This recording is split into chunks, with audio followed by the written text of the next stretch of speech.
নির্বাচনী আবহে নিরাপত্তা জোরদার করতে ভগবানগোলা পিডব্লিউডি মোড়ে পুলিশ, কেন্দ্র বাহিনী এবং এসএসটির নাকা চেকিং চলাকালীন এক সন্দেহভাজন ব্যক্তির কাছে তল্লাশি চালিয়ে 1,08,000 টাকা উদ্ধার করা হয়েছে। উদ্ধার হওয়া টাকার উৎস সম্পর্কে জিজ্ঞাসাবাদ করে পুলিশ। নির্বাচনের আগে বেআইনি অর্থ লেনদেন রুখতে প্রশাসনের এই ধরনের তৎপরতা আরও জোরদার করা হবে বলে জানা গেছে। মানসিক স্বাস্থ্যের জন্য সবার আগে যে নামটি মনে ভেসে ওঠে, সুস্থ মনের ঠিকানা মনোবীক্ষণ। যোগাযোগ নাম্বার 7477799513।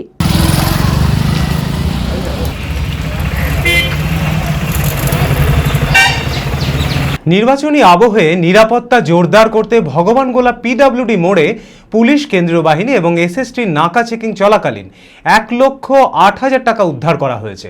জানা গেছে, লালগোলা রাজ্য সড়ক দিয়ে ভগবানগোলার দিকে আসছিলেন দীপ সাহা নামে এক যুবক। সন্দেহজনকভাবে চলাফেরা করায় তাকে থামিয়ে তল্লাশি চালানো হয়। তল্লাশি চালিয়ে নগদ টাকা উদ্ধার করে পুলিশ। তারপর সেই টাকা সিজ করা হয়। উদ্ধার হওয়া টাকার উৎস সম্পর্কে জিজ্ঞাসাবাদ করে পুলিশ। আমার কাছে 1,08,000 টাকা ছিল। আমি সোনার ব্যবসায়ী এবং হামেশাই আমি টাকা নিয়ে যাই। আমার কাস্টমারের টাকা, দোকানদারের কাস্টমারের কাছ থেকে অর্ডার নিয়ে আপনার সোনা বন্দুকি থাকে, ছোটাতে যাই। এই নিয়ে যাচ্ছিলাম।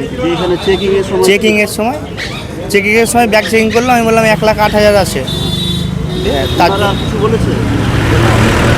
আর কিছু বলেনি, বলছে কোর্ট থেকে টাকাটা তুমি পাবে। নির্বাচনের আগে বেআইনি অর্থ লেনদেন রুখতে প্রশাসনের এই ধরনের তৎপরতা আরও জোরদার করা হবে বলে জানা গেছে। যশোরতলা থেকে একজন দীপ বলে একজন ছেলে যে টাকা নিয়ে যাচ্ছিল 1,08,000 টাকা।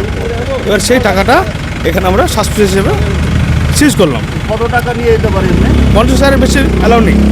বেশি নিয়ে যাচ্ছে 1,08,000 টাকা নিয়ে যাচ্ছে। কোনো বৈধ ডকুমেন্ট না, কোনো বৈধ ডকুমেন্ট পাওয়া যায়নি বলে সেটা সিজ করা হবে। আমি আমার ফেভারিট, আমার মতো আর কেউ? চঞ্চলতা তার কথায় কথায় জীবনে মিশে রঙ ভরায়, চুপি সারে মনে সে সাদে সবাইকে পাগল করে। আমারই মতো আমার নিচের পতাকা। পতাকা চা, গজব কা স্বাদ।